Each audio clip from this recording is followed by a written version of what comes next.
আগামী ডিসেম্বরে MRT-6 অর্থাৎ মেট্রো রেলের উত্তরা থেকে আগারগাঁও পর্যন্ত অংশের উদ্বোধন হতে যাচ্ছে।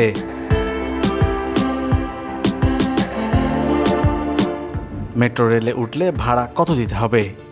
অবশেষে জানা গেল এই তথ্য। মেট্রো রেলে উঠলেই আপনাকে গুনতে হবে ন্যূনতম 20 টাকা। বন্ধুরা, আজকের ভিডিওতে থাকছে মেট্রো রেলের ভাড়ার বিস্তারিত তথ্য। সাথেই থাকুন।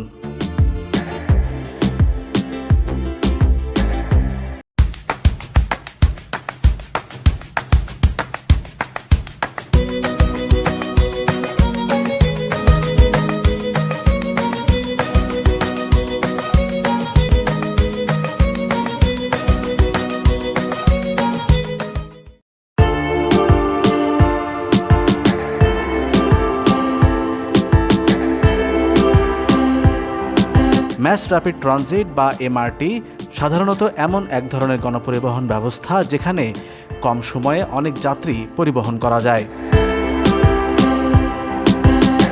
যার মধ্যে আছে মেট্রো রেল ও বাস র্যাপিড ট্রানজিট বা BRT।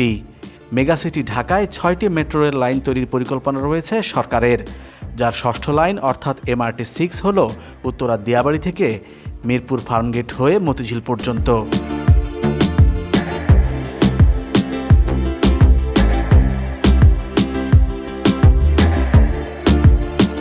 আপনারা নিশ্চয়ই জানেন, ঢাকার প্রথম মেট্রো রেল MRT-6-এর উত্তরা থেকে আগারগাঁও পর্যন্ত অংশের উদ্বোধন হতে যাচ্ছে আগামী ডিসেম্বরে। মেট্রো রেলের ভাড়ার হার ঠিক করা হয়েছে প্রতি কিলোমিটার 5 টাকা। ধরা যাক আপনি উত্তরা থেকে মিরপুর 10-এ যাবেন। এই দুই স্টপেজের দূরত্ব যদি হয় 7 কিলোমিটার, তবে আপনাকে গুনতে হবে 35 টাকা।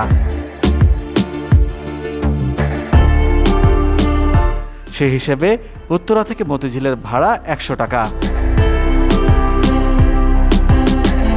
তবে মেট্রো রেলের ন্যূনতম ভাড়া 20 টাকা, অর্থাৎ দুটি স্টেশনের দূরত্ব যদি হাফ কিলোমিটারও হয়, একজন যাত্রীকে 20 টাকাই গুনতে হবে।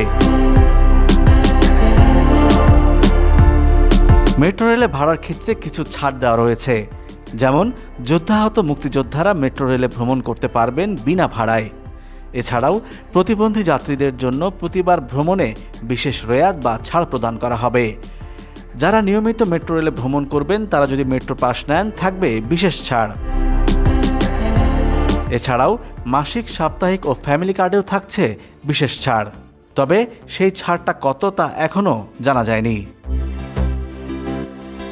শিক্ষার্থীদের জন্য ভাড়ায় কোনো ছাড় থাকছে কিনা সে সিদ্ধান্ত এখনো হয়নি।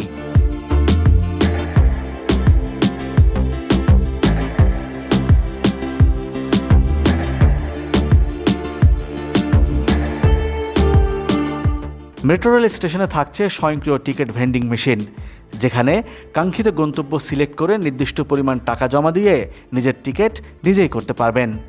একজন যাত্রী সর্বোচ্চ 5টি টিকিট কাটতে পারবেন।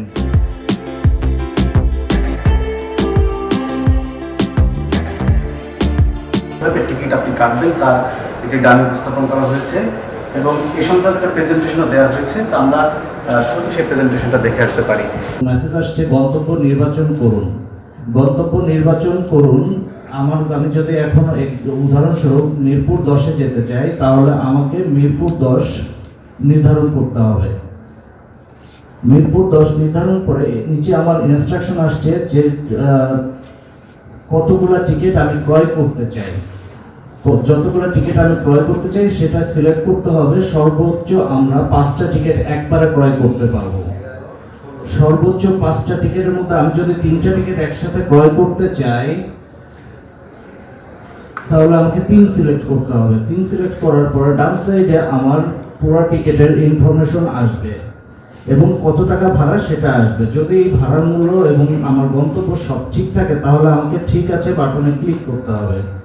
ঠিক আছে বাটনে ক্লিক করার পরে একক যাত্রার টিকিটের তথ্য, আমার যে কার্ডের ইনফরমেশনটা সম্পূর্ণটাই এই স্ক্রিনে চলে আসবে। যদি এই কার্ডের ইনফরমেশনগুলো ঠিক থাকে, তাহলে আমাকে ঠিক আছে বাটনে ক্লিক করতে হবে। ঠিক আছে বাটনে ক্লিক করার পরে মেশিন স্বয়ংক্রিয়ভাবে টাকা চাইবেন। মেশিনে যখন আমি মেশিনে টাকা প্রবেশ করাবো, তখন পরবর্তী পেজে অটোমেটিক্যালি চলে যাবে। আমি উদাহরণস্বরূপ যদি 50 টাকা প্রবেশ করাই, তবে মেশিন আরো 10 টাকা যাবে। যতক্ষণ পর্যন্ত পুরো টাকা না পাবে ততক্ষণ পর্যন্ত মেশিন টাকা চাইতে থাকবে এবং কার্ড প্রদান করবে না। আমি আরো 10 টাকা প্রবেশ করালাম, এখন মেশিন বলছে টিকিট ট্রে থেকে টিকিট সংগ্রহ করুন। পুরো টাকা প্রবেশ করানো হয়েছে, তারপরে টিকিট ট্রে থেকে টিকিট সংগ্রহ করতে বলছে এবং এখানে ইনস্ট্রাকশন দেওয়া আছে মেশিনের গায়ে রেড কালার দিয়ে যে এখান থেকে টিকিটটা কালেক্ট করতে হবে।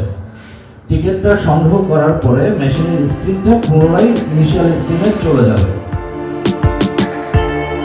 এছাড়াও স্টেশনে থাকছে টিকিট কাউন্টারও, যেখানে টাকা জমা দিয়ে টিকিট কাটা যাবে। বন্ধুরা, মেট্রো রেলের টিকিটের যে মূল্য নির্ধারণ করা হয়েছে তা নিয়ে আপনার মন্তব্য আমাদের জানাতে পারেন।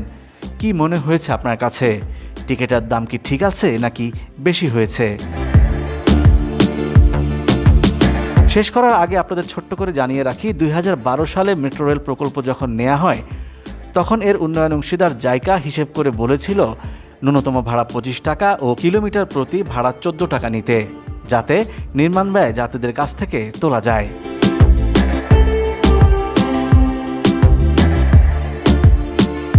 বন্ধুরা, এই ভিডিওর কিছু ফুটেজ ক্রেডিট সাব্বির লাইভের।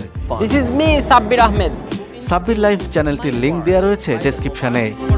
বাংলাদেশ ইনফ্রাস্ট্রাকচার মেগা প্রজেক্টের অনেক ভিডিও পাবেন সাব্বির লাইভে। বন্ধুরা, আজ এখানে বিদায় নিচ্ছি। ভিডিওটি ভালো লাগলে লাইক, কমেন্টস বা শেয়ার করুন। এছাড়াও সাবস্ক্রাইব করতে পারেন আমার চ্যানেল। এতক্ষণ সাথে থাকার জন্য ধন্যবাদ।